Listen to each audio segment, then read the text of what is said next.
Okay, so let me get this straight. The DOJ wants to weaponize a Civil War fraud law against diversity programs, while a Trump donor's failed pool contract rots right in front of them.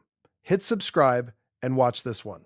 I now recognize Representative Lofgren for 5 minutes of questioning. Thank you, Mr. Chairman.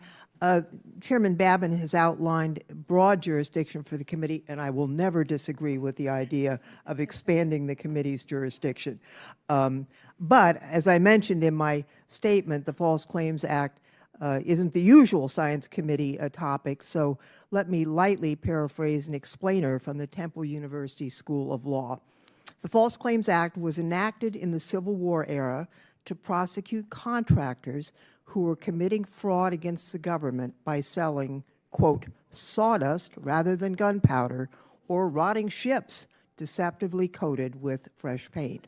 Now, Ms. Jenny, I presume your division, as your division looks to expand the use of the False Claims Act to go after alleged illegal DEI by federal contractors, that you'll still use it for these traditional uses, such as when a contractor obtains a contract by claiming to be qualified in a particular area and then delivering woefully unsatisfactory work products. Now, the False Claims Act is our topic, and deceptively coating things in paint couldn't be a timelier discussion. That type of fraud clearly didn't end with the Civil War.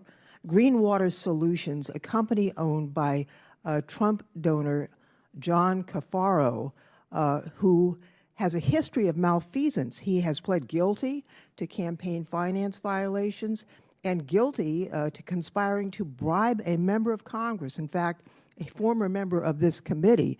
He received a $1.7 million no-bid contract to install a water filtration system for the reflecting pool.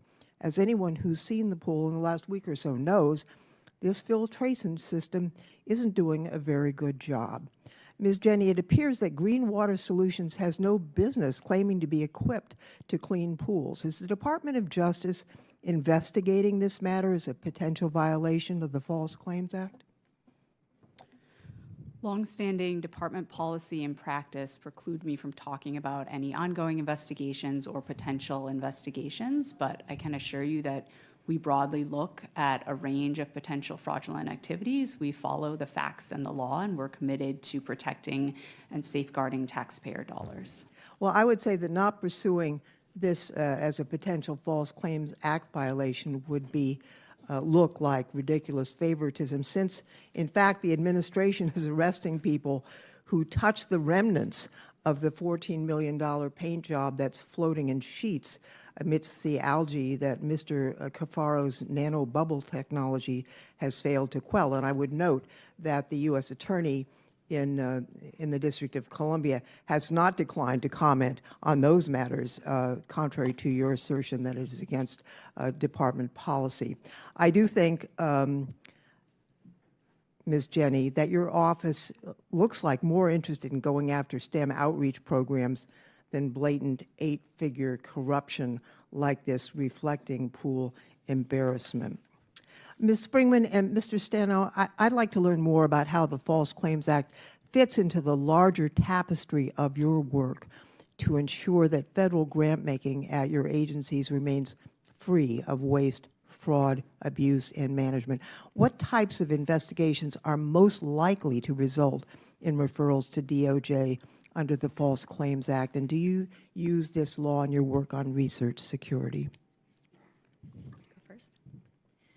The False Claims Act is one of the best tools for us in our OIG for combating fraud. We do use it in research security. We also use it in our small business cases involving the Small Business Innovation Research Program.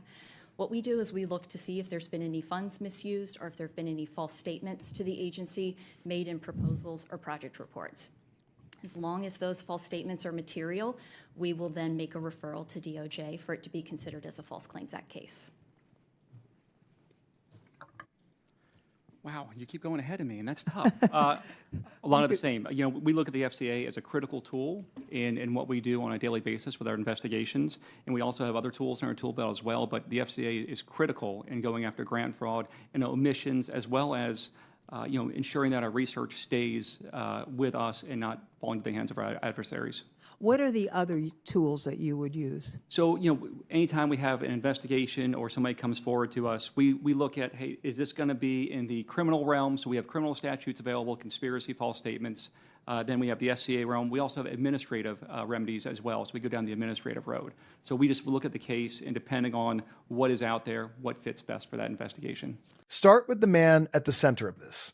John Cafaro, the owner of Greenwater Solutions, has a well-documented history of criminal malfeasance. He previously pleaded guilty to campaign finance violations and to conspiring to bribe a member of Congress. Read that twice. Not a parking ticket, not a paperwork error. Bribing a sitting member of Congress, who, by the way, used to sit on this very committee. And yet, this is the guy still landing lucrative federal contracts in 2025. That is not a small detail. That is the entire red flag, and somehow nobody at Justice seems curious enough to look at it. And watch how Lofgren frames it, because this part is almost too perfect. The False Claims Act was written in the Civil War era to stop contractors who sold sawdust instead of gunpowder, or rotting ships deceptively coated in fresh paint. That is the literal origin of the law. Fraud hidden under a coat of paint. Keep that image in your head, because in about 10 seconds, it stops being a history lesson and starts describing, almost word for word, exactly what is now floating in the federal reflecting pool. Here is the contract itself. In a blatant display of favoritism, Greenwater Solutions received a $1.7 million no-bid contract to clean a high-profile federal reflecting pool. No bid, no competition, just a check. The proprietary nanobubble technology completely failed, leaving the pool choked with algae and shedding sheets of a failed $14 million paint job into the water. So the Civil War law about ships painted over to hide rot now has a modern sequel, same trick, bigger price tag, and your tax money covering the bill. Then Lofgren does the simple thing. She asks the one question Republicans did not want on camera. Is the Department of Justice investigating this as a potential False Claims Act violation? That is it. Not a speech, not a trap. A yes or a no. A company with no business cleaning pools, owned by a man convicted of bribery, hands the taxpayers a failed multi-million-dollar job.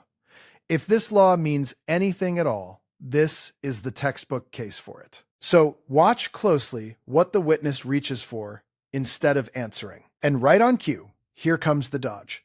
When pressed directly on whether DOJ is investigating this obvious misuse of taxpayer funds, the official hid behind boilerplate policy excuses, cannot comment on ongoing or potential investigations.